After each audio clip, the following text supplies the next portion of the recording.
Hey there, I'm Mike Gillette, your host, and this is the Soundscape series, 1937 Part 20, Episode 53 of When Radio Ruled.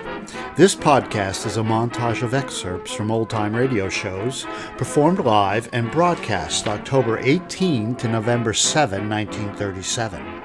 Starring Fibber, McGee, and Molly, Edward G. Robinson, Pinky Tomlin, Jimmy Wallington, Eddie Cantor, the cast of The March of Time, Ben Davis Jr., Jack Benny, Mary Livingstone, Phil Harris, Kenny Baker, Andy Devine, Don Wilson, Cecil B. Demille, John R. Kissinger, and more. Featured songs include Pinky Tomlin, Can't Stop Me From Dreaming, Eddie Cantor Medley of Hits, and Doe to Doe. As always, this soundscape consists of best of clip reels I compiled from old-time radio broadcasts as I do research and writing for the When Radio Ruled historical documentaries. These excerpts are offered without commentary for your entertainment and education. Here are voices from 1937. Voices sadly now silenced. Great performers living again because you're listening to them perform live now.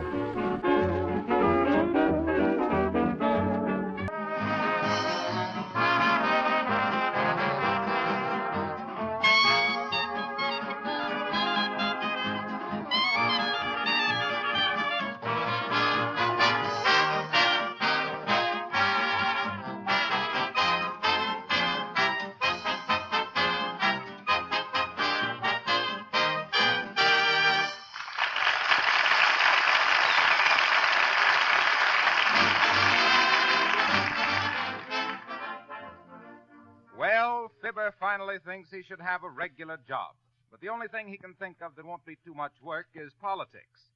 Knowing, too, that the best entrance to politics is by radio, he's going on the air with his own man-on-the-street broadcast in Wistful Vista. And here at the corner of 14th and Oak Streets, about ready to go on the air, we find Fibber, McGee, and Molly.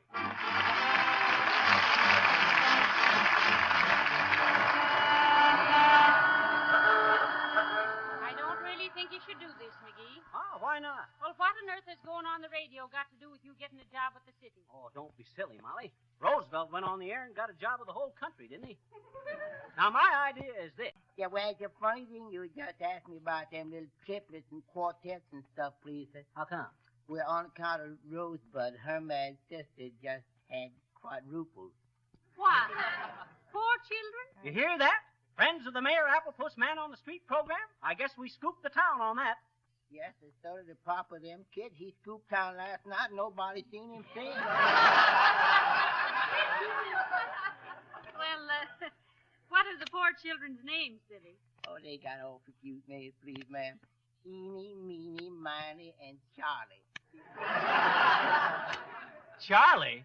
Yes, she didn't want no more.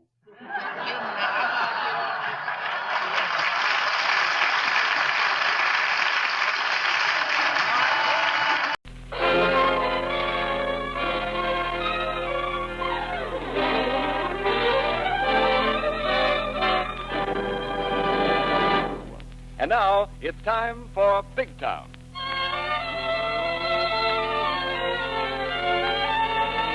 The makers of Brinso present Edward G. Robinson in Big Town. Mr. Robinson is heard as Steve Wilson, managing editor of the Illustrated Press. Ona Munson plays the part of Lorelei Kilborn, Steve's charming assistant. Last night he was alive, laughing, and now all the life is smashed out of him. His wife and babies daren't even look at him. It sure is tough. Happening all over the country every day. Every 8 hours, somebody's life is blotted out by a hit-and-run driver.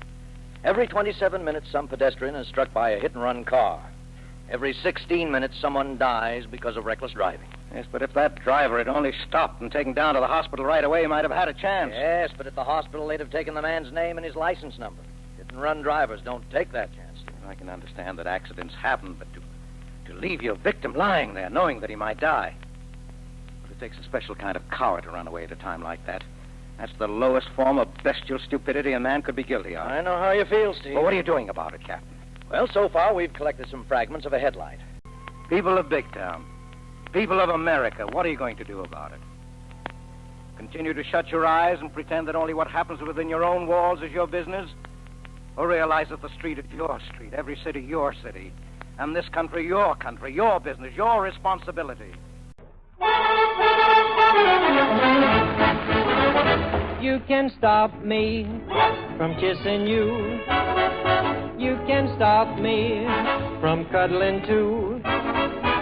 You can treat me mean, honey, that's all right, but I'll get even with you tonight, 'cause you can't stop me from dreaming. You can stop me from holding hands. Make me listen to your commands. You can say no, no, honey, that's all right, but I'll get even with you tonight, 'cause you can't stop me from dreaming. From 1 o'clock till 9, I'll dream you're mine. I'll steal a kiss, see what you're gonna miss. You can stop me romancing you. You're the boss now, but we're not through. You can turn me down, honey, that's all right, but I'll get even with you tonight, 'cause you can't stop me from dreaming. Jimmy Wallington thinks he can act. The guy is squirrely, and that's a fact. When I make love to Garbo, I'm telling you, fellas, Cantor will be 6 delicious flavors of jealous. But you can't stop Jimmy from dreaming. Eddie Cantor is a dreamer, too. And he's got one dream that ain't come true. The stork brought me 5 bundles of joy. Maybe the 6th one will be a boy. Quiet, Ida. I'm only dreaming.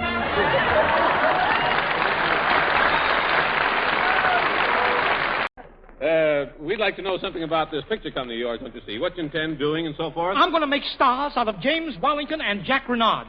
Is that good? No, but it will bring back prosperity to this country. A greatest prosperity than we've ever known. All this from Wallington and Renard's pictures? Yeah, look, any picture starring those 2 guys must be something terrible, awful. Yeah. Nobody goes to see it. Everybody walks miles to avoid seeing it. Yeah. Walking wears out shoes. People buy more shoes. Storekeepers keep ordering and reordering. The factories put on more help, buy more machinery. Say, that sounds like something. That's just a start. Millions of people walking away from thousands of theaters where Renard and Wallington's pictures playing. Walking. That creates an appetite. Millions of people going into restaurants to eat. Eggs, milk, butter, bread, cheese, meat, fruits. There's a shortage of food. Yes. There's a shortage of food. The prices go up. That helps the farmers. And they can use a little help. Right. The farmers get some money. What do they buy? Automobiles. What do automobiles use? Gasoline. The best. What is the best? All right, I'll say it. Fire Chief. Who sells Fire Chief? Texaco. Who works for Texaco? Cantor. The company makes more money. Who gets a raise? Cantor. When I do, I celebrate. What do? I open up... A bottle of wine. No, another antique shop. Quiet, will you please? Quiet. I open up my wallet for my wife and daughter so they can buy more dresses. Silk dresses. Where does the silk come from? Japan. Who takes the silk from the silkworms? The Japanese. Where are the Japanese? In China. To fill the orders, the Japanese leave China. The war is over. International commerce resumes. Importing, exporting. People are happy. Money is plentiful. Prosperity is here. And why? All on account of Wallington and Renard's putrid pictures.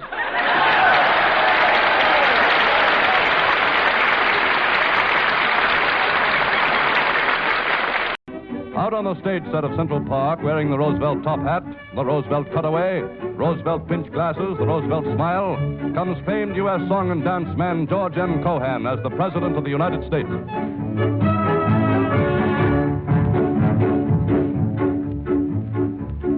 Tune up, Bluebird, you're going to sing. Swing out, church bells, you're going to ring. Take aim, Cupid, you're gonna go bing. We're going to balance the budget. Cheer up, farmer, you'll buy a new car. Wake up, landlord, and open the bar. Come out, rainbow, wherever you are. We're going to balance the budget. Ta-ta-ra. Hear the horn of plenty blow. Ta-ta-ra. The dollar bills will flow. Yankee Doodle, we're letting you know. We're going to balance the budget. Declares Chase National Bank Board Chairman Winthrop Aldrich. The break in stock market prices, which began in mid-August, must be attributed to the variety of restrictions placed upon financial circles by the present administration. Charges Illinois Congressman A.J. Sabbath. Reports from Washington clearly indicate that the stock market slump is directly traceable to a Wall Street conspiracy to discredit the Roosevelt administration. Proclaims Kansas Alfred Mossman Landon. The real reason why progress lags in America today is the failure of the President of the United States to follow our constitutional method of government and his failure as an administrator.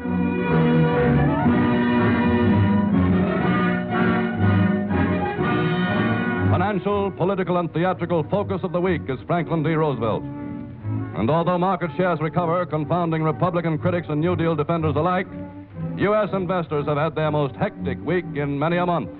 Wall Street its worst scare since 1929. But at week's end, last word still lies with Franklin Roosevelt, who warns financial circles to expect no lessening of federal regulation, to be prepared for more. Time marches on.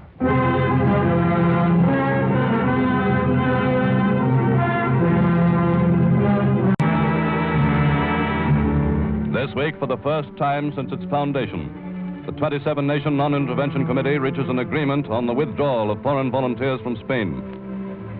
This week, the loyalist port of Gijón falls after 6 months of siege before insurgent troops and their German and Italian allies. But this week, withdrawn in secret, 700 German soldiers, crated 6 coffins to a box, are brought back to German soil for burial. Time marches on.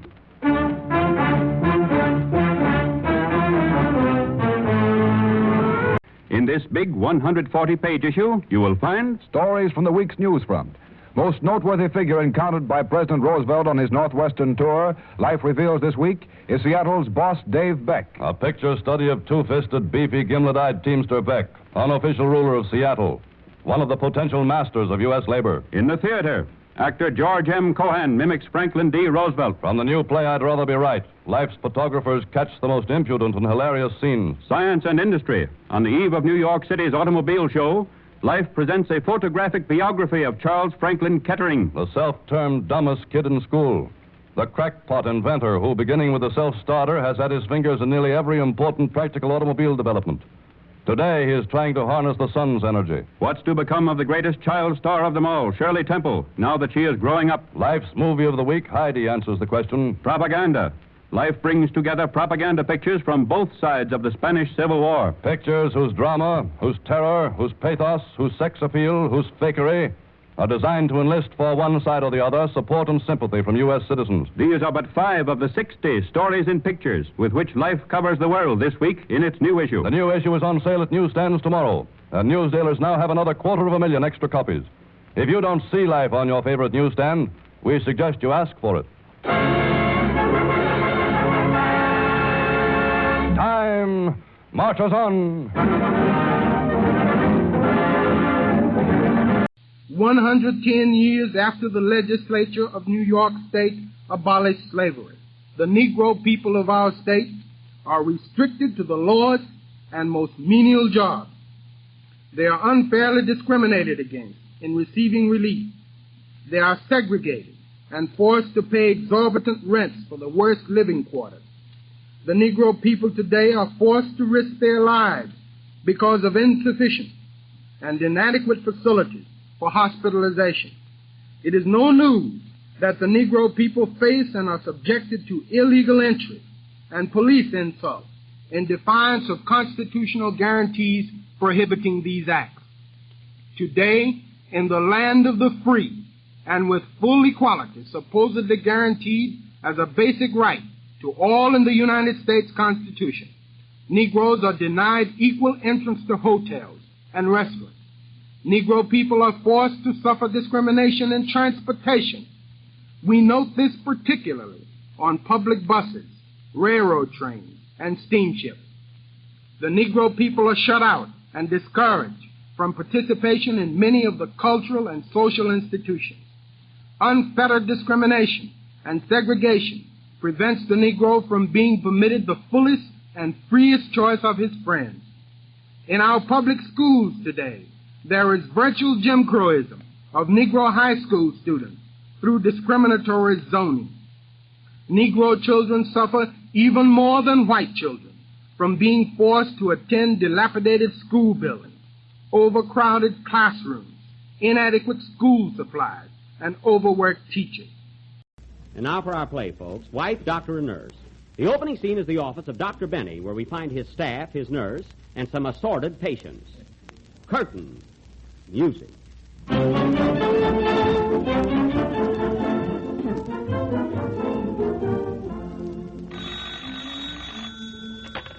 Hello, Dr. Benny's office. Sorry, the doctor's out doing research work. He's down at Minsky's studying anatomy. Goodbye. Minsky's. Hello, Dr. Benny's office. What's that? Your husband swallowed a collar button? Well, that's not so serious. Oh, it was in a shirt. Well, I'll tell the doctor. Goodbye. Good morning, Doctor. Good morning, Miss Livingstone. Is the patient on 503 showing any improvement? Oh, he's much better. This morning he chased me all around the room. Well, he always does that, doesn't he? Yeah, but today he caught me.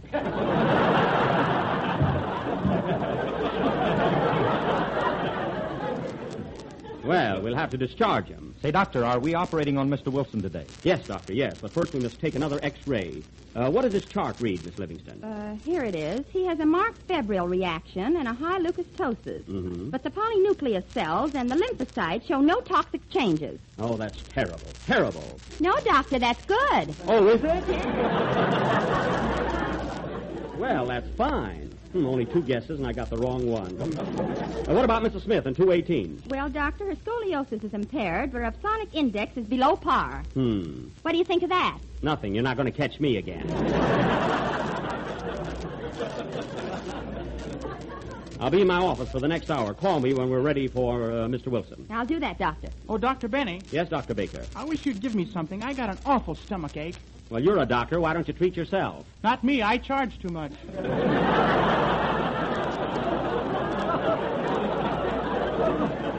Well, dicker a little. You'll come down.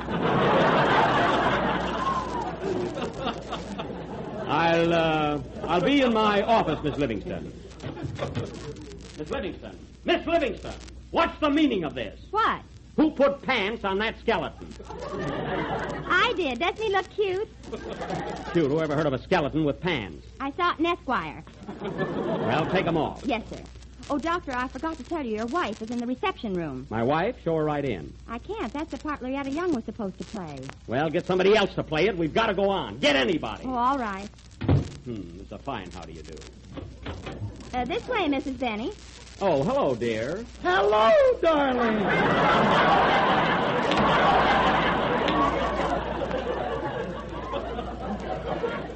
It's a fine substitute.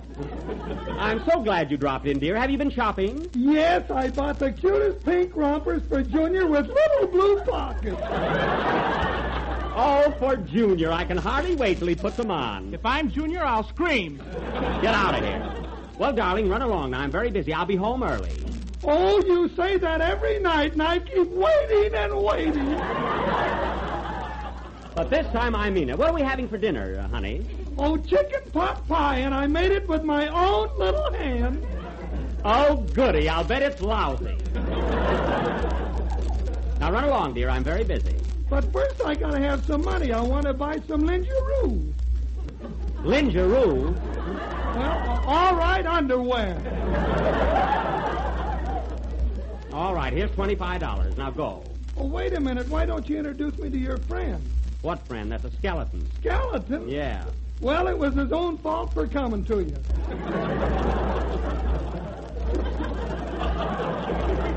Now scram, dear. Get out of here. I got lots of work to do. All righty. Goodbye. It's a fine mix-up. I'm so mad I could operate on somebody. Yes? Oh, Doctor, we're all ready for Mr. Wilson. Fine. Get Dr. Baker and Dr. Harris immediately. First, we must have another X-ray to confirm the diagnosis. Prepare everything. Yes, Doctor.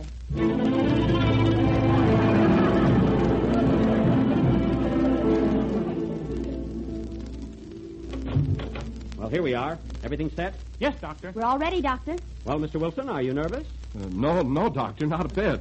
Well, I am.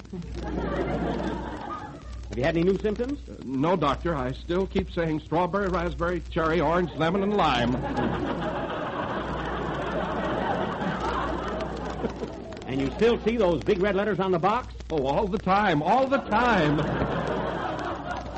It's more serious than I thought. Well, we'll have to take another X-ray. Stand over there a little so you're in focus. Is this all right? Fine. Now, ready for the picture. Turn on the machine. Quiet, everybody. Quiet. Quiet. Quiet on the set. Camera. We're turning. Action. Dr. Baker, notice how high the right diaphragm is, and the epiglottis seems to... All right, so I'm not a doctor. Dr. Baker, you notice how high the right diaphragm is, and the epiglottis seems to be a little swollen. Yeah. Yes, sir. Look, Doc, he seems to have hepatic hypertrophy. What's that? Wouldn't you like to know? Yes. Oh, Doc, look, he's got coins in his pocket. Don't grab. I saw him first. Wait, look at that abnormal shadow on the left side. We must remove it at once. That's his heart. Oh, then that wouldn't be cricket. But you notice he has that same condition. Right. Rush him to the surgery. What's the matter with me, Doctor? Absolutely. We must operate at once. Oh, Doctor, we're all out of ether. Out of ether? What do we do? Squeeze Kenny. That's it. Let's hurry. Last one in the operating room is a rotten egg.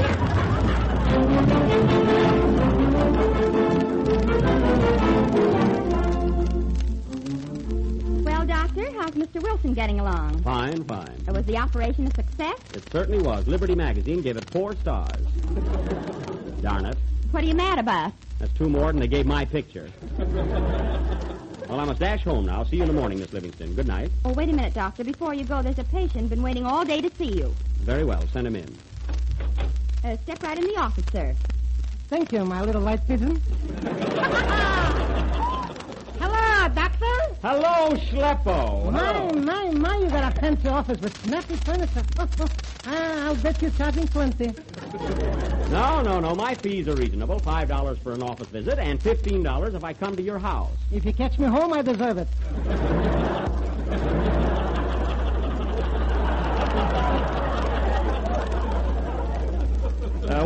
Schlepp, what seems to be the trouble with you? I don't know, Doctor. 1 minute I'm hot, the next minute I'm cold, and then I'm wringing wet.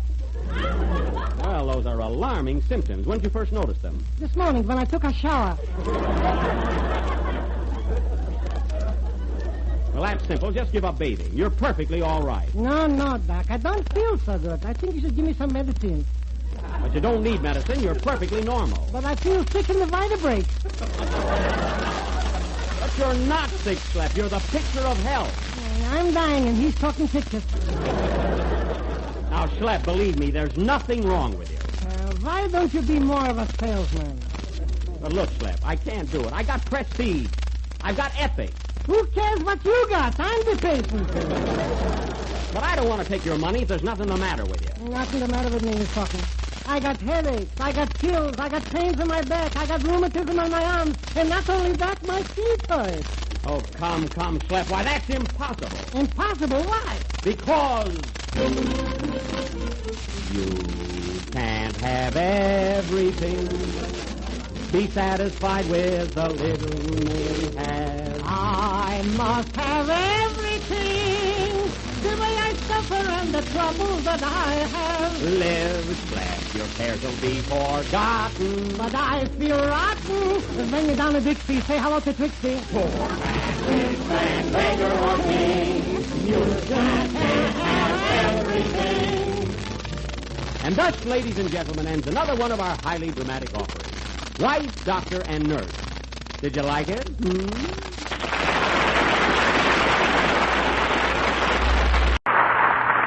As a fitting afterpiece to our drama, and before Spencer Tracy and Fay Ray return, let us look into a scene that happened in real life, a scene that serves to introduce our next guest.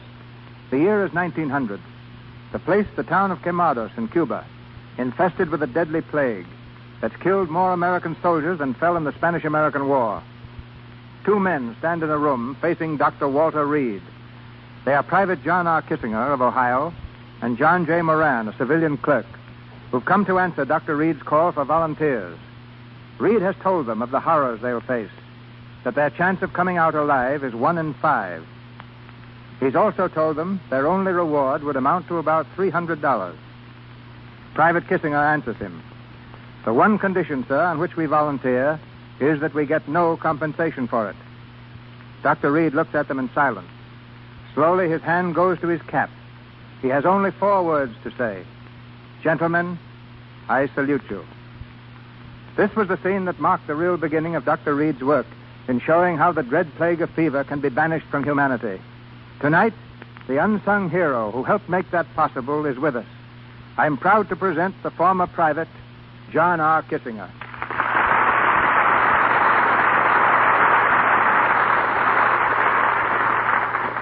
Like the Dr. Arrowsmith of our play, Walter Reed was faced with the terrible truth that any successful experiment would have to be made on human beings. Why couldn't you have used animals, Mr. Kissinger? Because all animals are immune to yellow fever. They discovered this about the same time that Dr. Fenley brought out the theory that yellow fever was carried by mosquitoes, yellowjack. Yes, up until then it was thought that the yellow fever was contagious, that you'd catch it merely through contact with its victims. And the only way Dr. Reed could prove that this was false was to take the mosquito, let them bite normal human beings, and watch the result. And just what happened to you, Mr. Kissinger? Well, Dr. Reed's associate came into my room with 5 mosquitoes, specially selected. 2 of them had bitten men who had recently died. They applied them to me, and I was bitten 3 times. 5 days later, I had yellow fever. And it was the result of that experiment on you that convinced Dr. Reed he was on the right track at last? I guess that's right. Others went through same experiments later on. Some died and some lived. But Dr. Reed proved to the world that yellow fever was caused by a certain type of mosquito. And that type of mosquito is now being driven from the earth to destroy yellow fever forever. But tell me truthfully, just before those mosquitoes laden with yellow death bit you, weren't you tempted to change your mind about being a volunteer? I had seen my comrades die from it, Mr. Demille, and I knew exactly what I was in for. My thoughts then are my thoughts now, that a man is lucky to be able to die for the cause of humanity. Thank you. I salute you, Mr. Kissinger.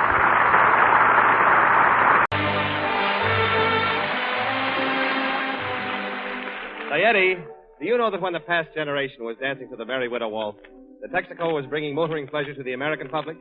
Today, there are extra motoring values awaiting you at the sign of the red Texaco star. In addition to high-quality products, there is a new systematic plan of keeping your car ready and fit for the road. Texaco dealers call this new method Circle Service. When you drive up to a Texaco pump, the dealer circles your car. He checks the oil and the water in the radiator.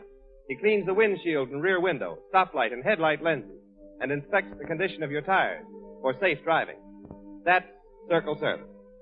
Another reason why millions of motorists are driving in at the sign of the Texaco Red Star is to get Fire Chief gasoline. Fire Chief is the only gasoline refined differently for each of the 24 different United States weather areas. It matches your local climate in any season. Fire Chief starts in 10 turns of the engine, even in coldest weather. On short trips, it saves you up to 30% on gasoline. And yet, Fire Chief sells everywhere at no added cost. So next time, try a Texaco dealer.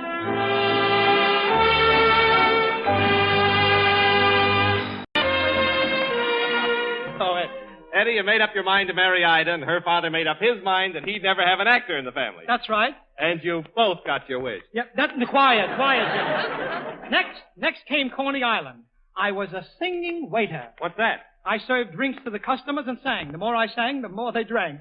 And we had a piano player that we called Ragtime Jimmy, a quiet sort of a guy who never opened his mouth, but how he could play the piano. And his full name was Jimmy Durante. Well. But tell me, stuck away in a little cafe in Coney Island, you certainly were a long ways from Broadway then. No, James. Broadway used to come down to see us. George M. Cohan, Irving Berlin, Diamond Jim Brady. Diamond Jim Brady? Say, how old are you? Jimmy, this is an anniversary program, not true confessions. One night, Diamond Jim Brady gave me $1 tip, a big silver dollar.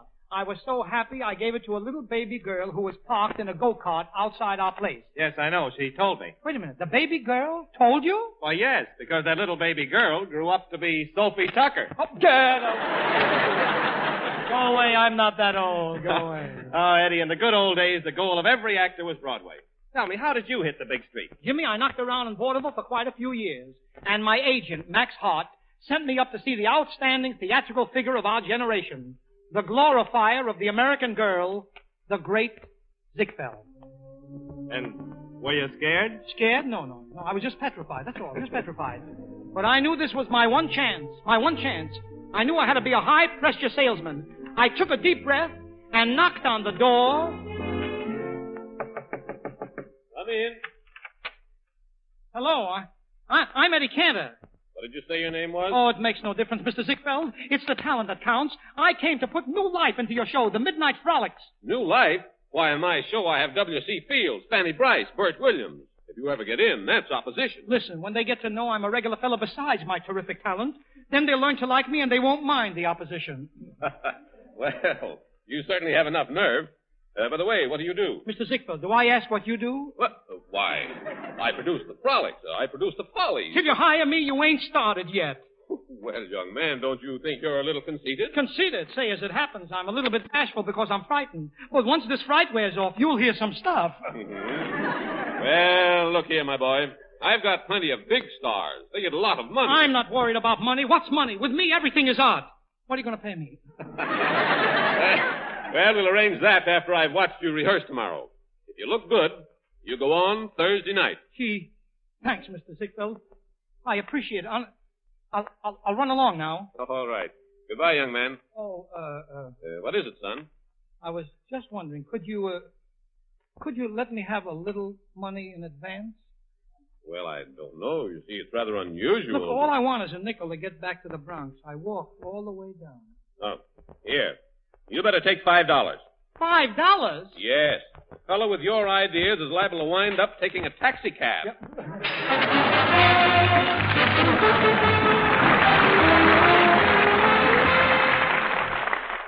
Hey, tell us what happened to you in 1929. What, again? Sure. Well, sir, in 1929, I was playing whoopee with Ziegfeld, and Wall Street started making whoopee with Cantor. Oh. You were in the market. In it. I was under it, Jimmy. I was under it.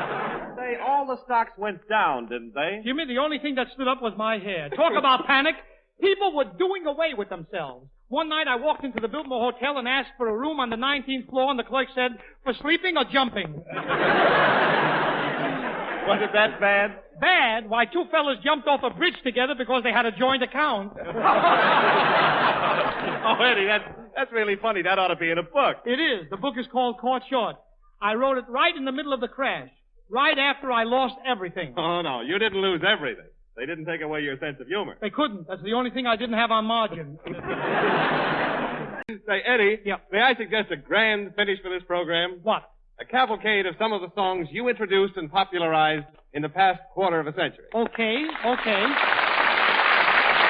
Well, I'll tell you what, I'd like to ask the audience here in the studio not to applaud the titles of the songs. It will give the listeners in the homes a better chance to hear them. If you please, Jack. Hear them shuffling along. Hear that music and song. It's simply great, mate. Waiting on the levee, waiting for the Robert E. Lee. Everything is peaches down in Georgia. What a wonderful time in a wonderful clime.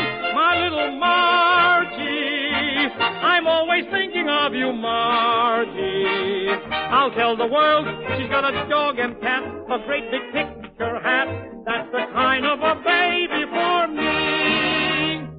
She's not so good in a crowd, but when you get her alone, you'd be surprised. Oh, gee, oh, gosh, oh, golly, I'm in love. Oh, gee, oh, gosh, it's you I'm thinking of. I love the ladies, I love the ladies. I love to be amongst the girls.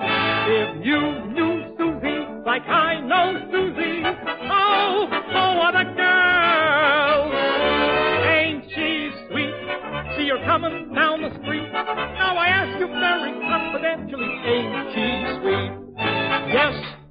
have no bananas. We have no bananas today. Potatoes are cheaper, tomatoes are cheaper.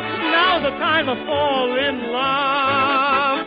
How you gonna keep them down on the farm after they've seen Paris?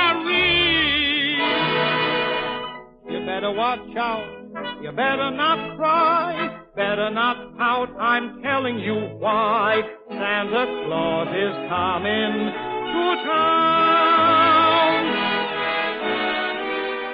She may be weary, women do get weary, wearing that same shabby dress. And when she's weary, try a little tenderness. Did you ever see a dream walking? Well, I did. They took the moonlight out of the skies and put the moonlight right into your eyes. Like an angel, you're a heavenly thing. China, if she wanted to China, and I'd hop an ocean liner just to be with Dinah Lee. Boo-hoo, you've got me crying for you. And as I sit here and sigh, says I can't believe it's true. I'm gonna sit right down and write myself a letter and make believe it came from you. Oh, when I'm the president, the parents will eat the spinach. When I'm the president, we want Cantor.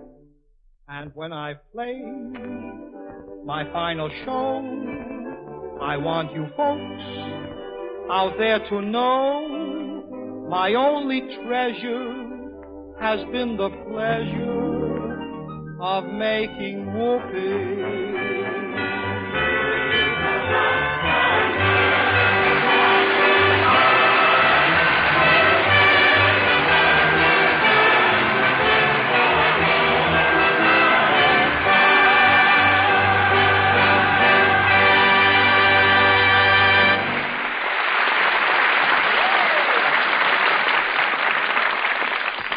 Each day, each hour, a new exciting act is being played on the world's great stage. British machine guns hammer at strafing Japanese planes. British soldiers carry torch and gun against Arab ambuscades. British civilians lock in struggle with police on London streets. British diplomats step gingerly through the powder house of Europe. Thus, troubles pile high for just one nation on this news-packed week. This week, the nation's eyes are on New York City and the merry-go-round election contest involving the future of a GOP progressive hope. The future of the American Labor Party, most up-and-coming U.S. third party hope for 1940, and the future of the nation's most famed municipal ring, Tammany Hall. On one side, short, stocky, fiery Jewish-Italian Mayor Fiorello H. LaGuardia. Say, we not only have Tammany groggy, we've got them worried. When before have you seen Tammany cringing on the ropes? We've got Tammany licked. Tall, athletic Tammany and New Deal back Jeremiah Titus Mahoney. LaGuardia's lawless, rabble-rousing municipal menace number one. So, with the third biggest elective office in the U.S. as prize, the biggest off-year election goes into its final week. And on the sidelines of the biggest U.S. political circus are many a great and near-great fan. Band leader Cab Calloway. LaGuardia's never let the Negro race down. He considers the high and the low.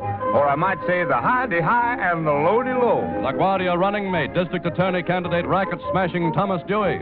Tammany County Clerk Albert Marinelli is a political ally of thieves, pickpockets, thugs, dope peddlers, and big-shot racketeers. Tammany Sachem Alfred Emanuel Smith. I got nothing to say. One-time Tammany Mayor James J. Walker. I have nothing to say. Baseball's king of SWAT, Babe Ruth. Mayor LaGuardia has been in there hitting in the pinches. It would be silly to take him out now and send a sub in to bat for him. Emporia, Kansas sage, William Allen White. The Republicans need a man coming out of the back alleys, as Lincoln came out of the backwoods. That man is available. Fiero LaGuardia. New Deal boss James A. Farley. George Mahoney's unswerving loyalty to the New Deal entitles him to the support of every Democrat in New York. Syndicated columnist Walter O'Keefe. Tammany has been acting like Gracie Allen with a campaign manager. Says Gracie Allen. I think I'd like to be mayor, but then, of course, Mr. LaGuardia is a nice man, and so is Mr. Mahoney, and I'd hate to keep either of them out of a job. Or would you? But at week's end, computes betting commissioner Robert Green. The odds on LaGuardia are 4.5 to 1. On Dewey, 2.5 to 1, with no Mahoney money in sight.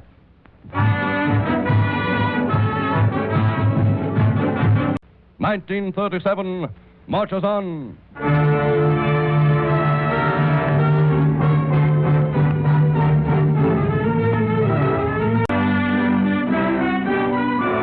This week, as the rumor spreads that Edward of Windsor and his Duchess are Adolf Hitler's candidates for puppet emperor and empress of a united Germany and Austria, a more credible and disturbing surmise, persisting in spite of a public denial by Britain's former king, is aired in Europe's diplomatic circles. That Edward's trip to Germany's Colonial Demands exhibit was no accident, but a scheduled feature of his German tour, a gesture that has done more than any single news fact to strengthen the diplomatic hand of Adolf Hitler against the world's democracies and against the world's one great democratic monarchy, the British Empire.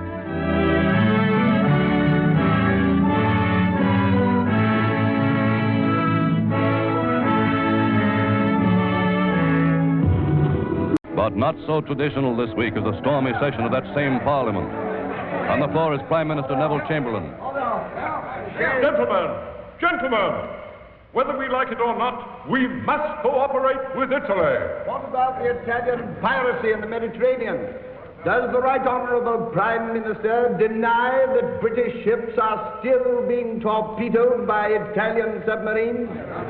Mr. Speaker, His Majesty's Secretary of State for Foreign Affairs, Captain Anthony Eden. the Spanish Non-Intervention Committee has made remarkable progress during the past week. Non-Intervention Committee. It's a cat-and-mouse committee. And Mr. Eden is certainly not the cat. The cat, gentlemen, is Mussolini. Order! Our policy, necessarily, is closely related to the condition of our armaments. Until our rearmament program is completed and the strength of our armaments is unchallenged, Britain cannot proceed, except cautiously. Mr. Speaker, the member for Colthistle, Mr. Clement Attlee. Speaking for the Labour Party, as that party's leader on the floor of this House, let me say that we know, and Mr. Eden knows, that this week has only been another week of abject grovelling by Britain. Grovelling before Mussolini, before Hitler, before the Japanese military. Last week, the Prime Minister called America the most powerful nation in the world. Perhaps that's true. Certainly we all know that Britain is no longer a first-class power.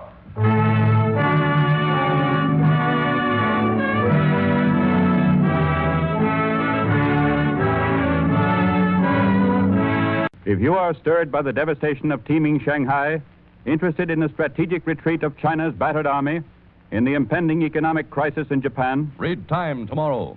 Time makes the news from Asia vivid and clear and understandable. if you are interested in Mussolini's diplomatic wedge to cut off Russia from France and England, in France's dread of a fascist revolt in North Africa, in Adolf Hitler's triumph to the north in Danzig, read Time, out tomorrow. Time makes the news make sense. if you are interested in the weeks up and down and up of the stock market, in the peace overtures of the AFL and the CIO, in the political future of the Republican Party, read Time tomorrow. It fits together the vast, scattered jigsaw puzzle of American news. if you are interested in new books, new plays, new pictures, in what is being invented, voted, written, painted, in what is happening in business, in what is being discovered in medicine and science, read Time. It will make you well informed and keep you well informed. the new issue of Time, the weekly news magazine, will be on the newsstands tomorrow with all the news of all the world, told so concisely that you can read it in a single evening, so clearly and vividly that you can't forget it, and so entertainingly that it's always fun to follow the news in time. Oh, hello, Kenny. Hello, did you just get here? Yeah. I'm sorry I'm a little late, Jack, but I was over in the next studio talking to Charlie McCarthy. Oh, was Edgar Bergen there, too? No, just Charlie and I.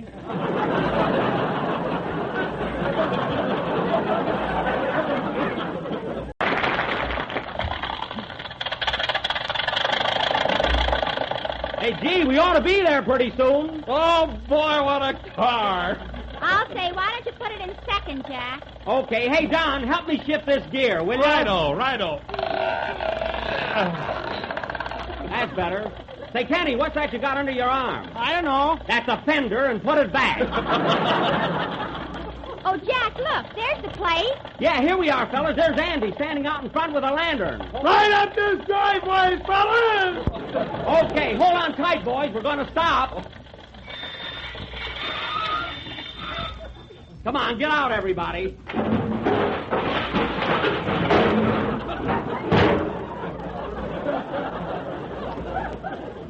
Hello, Andy. Hiya, back. Hello, gang.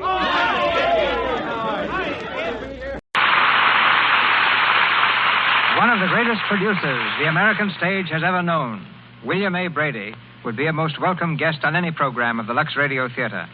His presence tonight, between the acts of our play, is doubly appropriate, for he not only brought A Free Soul to Broadway, but during its run there, enacted the role of Stephen Ash. His countless other hits include such immortals as Way Down East and Trilby. Husband of Grace George and father of Alice Brady, Mr. Brady's life reads like the history of the theater. One of the giants of the sporting world, too. He revolutionized boxing during the years that he managed the famous champion, Gentleman Jim Corbett. On the stage, his champions included David Warfield, Catherine Cornell, Helen Hayes, Mary Nash, Henry Hull, and Douglas Fairbanks. The Lux Radio Theater extends its stage to New York City and brings you William A. Brady. Thank you, Mr. Demille. It's the privilege of a young man to look forward and an old man to look back. I've been close to the theater since the days of Edwin Booth.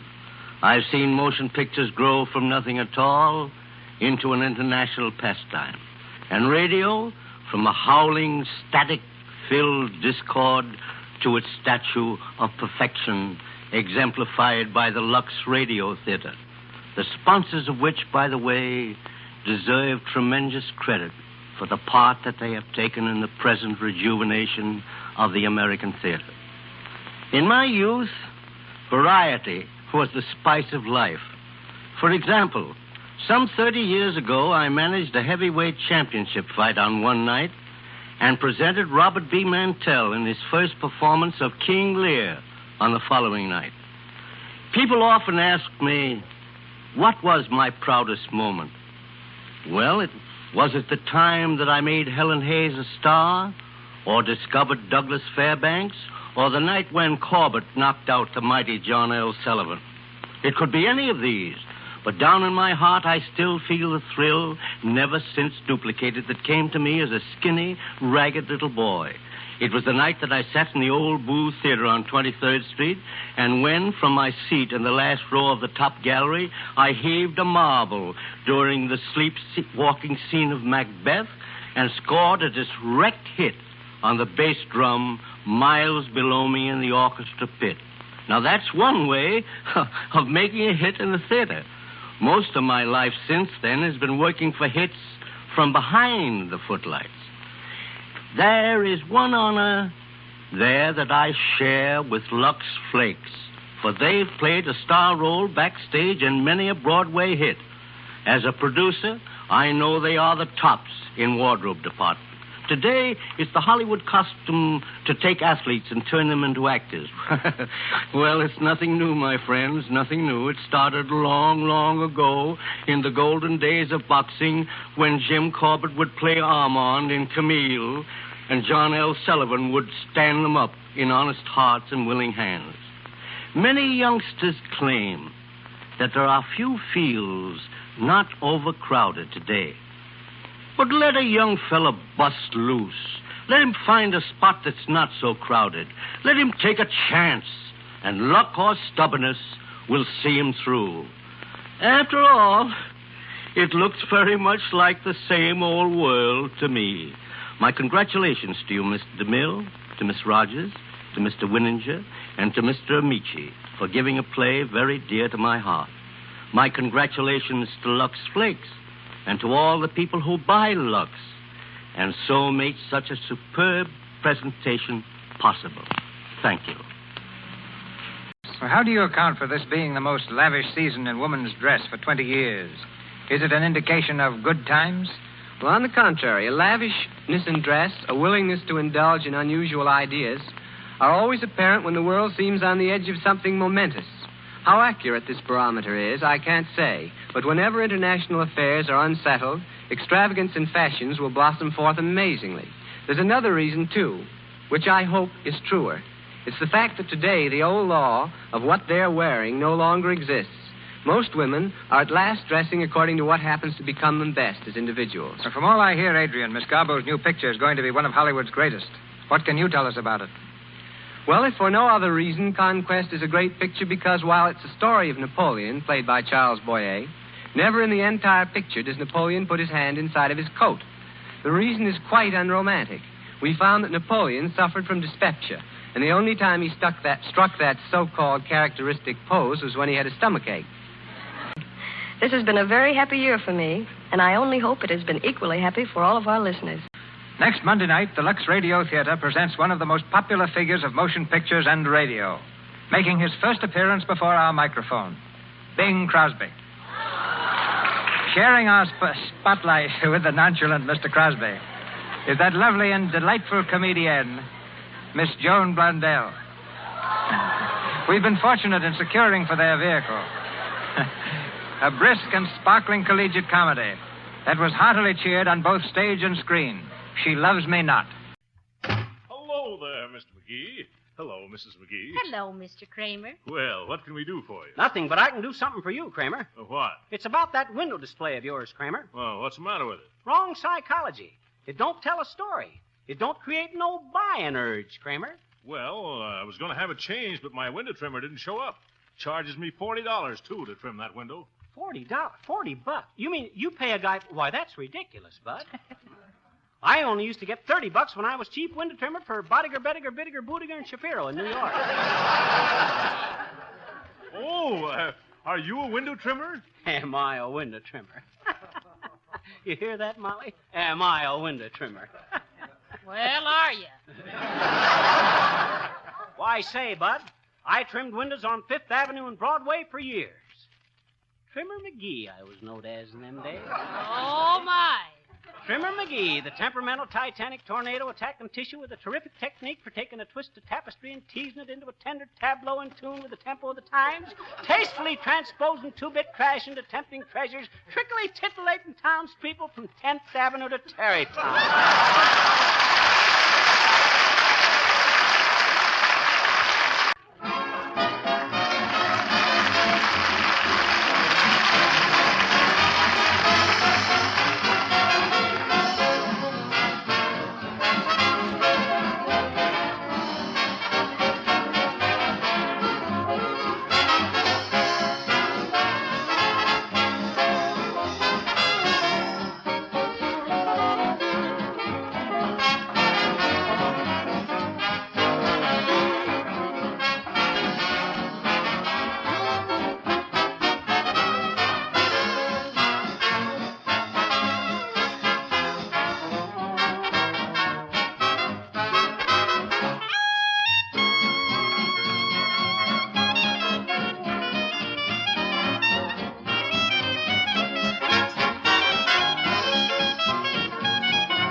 Where's the hammer? In your hand. Which hand?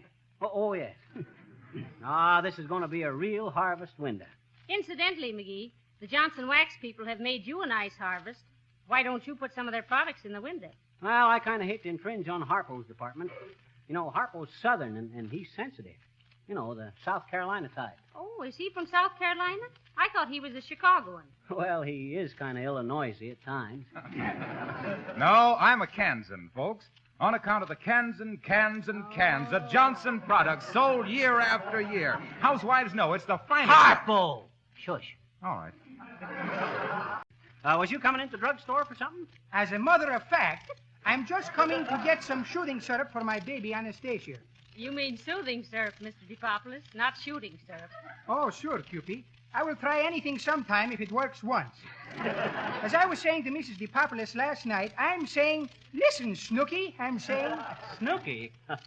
Baby talk, huh, Nick? Oh, no, Fizzer. I'm calling her Snooky because she is always looking out to some moving picture show. She is being crazy about these little Friday Bartholomew. No, you mean Freddie Bartholomew. Oh, sure. And Shirley Tinkle, too. Well, she's a cute skid. If I'm ever being in my second children's hood, I hope I'm being like her. But I guess that is too much to ask you for, don't we? Well, but you didn't finish telling us what you told Mrs. DePopulis, Nick. Oh, sure, I never do, Fizzer. Every time I'm starting to tell her something, I'm never finishing. She is talking so much swiftlier than me, it is like racing between a hare and a turquoise, I'm thinking. Well, so long, Fizzer and Cupid. The sooner I see you again, I certainly hope so.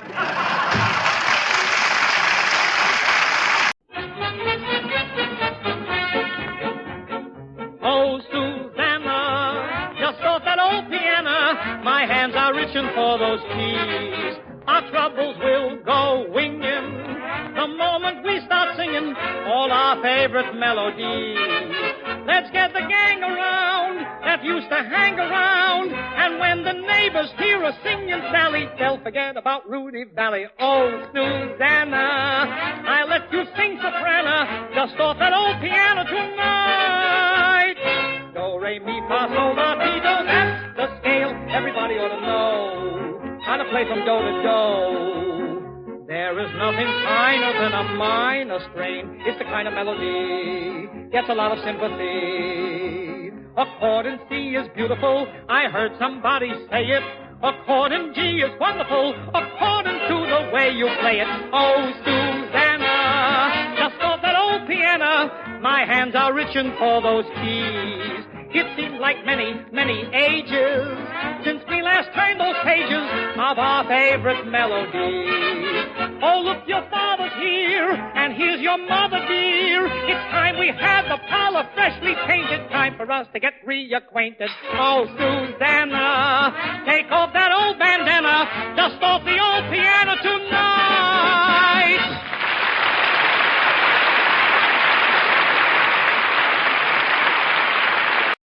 You know, I want to tell you people that it took me a long time to get here, and I've worked awfully hard to get this far. I started out in the East on a program that advertises yeast, and I worked my way up. I finally got on a program out here that I've been on for a long time now that advertises cheese, crooners, and racehorses. But in my heart, I always dreamed of someday getting on a program that advertises grape nuts. And here I am at last, and I want you people to gaze upon me now in the hour of my triumph.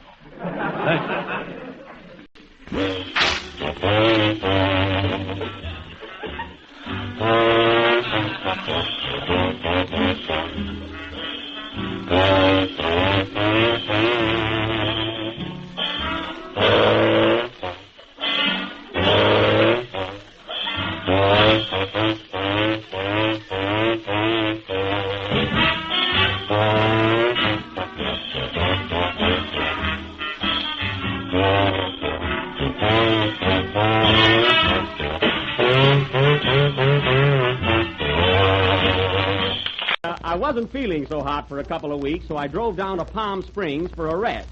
And I want to tell you that desert is marvelous for you. I never saw so much sand without spinach. Really? And the sun. I was out in the sun from morning till night. Oh, you were? Well, you're not very tan. Well, believe me, Don, right up to the last day, I was as brown as a berry. And what happened? I got my hotel bill and turned white.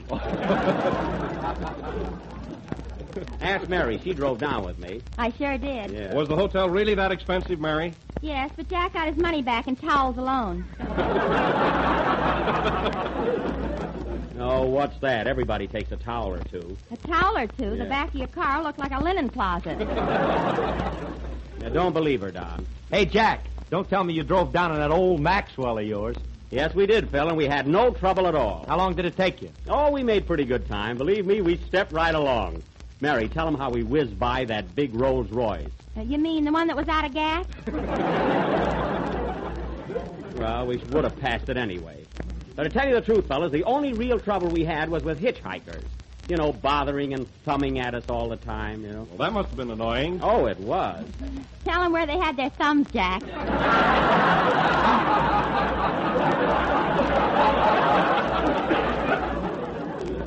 Well, that's not important. Say, Jack, What? how far is Palm Springs from here? Oh, it's only a 2-hour drive. Haven't you ever been there, Kenny? I started to go there once, but I got seasick. Seasick? Kenny, how can you get seasick on land? I wore a sailor suit. Oh. I knew that wouldn't get a big laugh. I knew it. I knew it. I just knew it. Thanks for listening to 1937 Part 20, the Soundscapes audio montage series number 29 from When Radio Ruled. I'm Mike Gillette, your host. When Radio Ruled and the Soundscape series are before TV productions. Copyright 2022.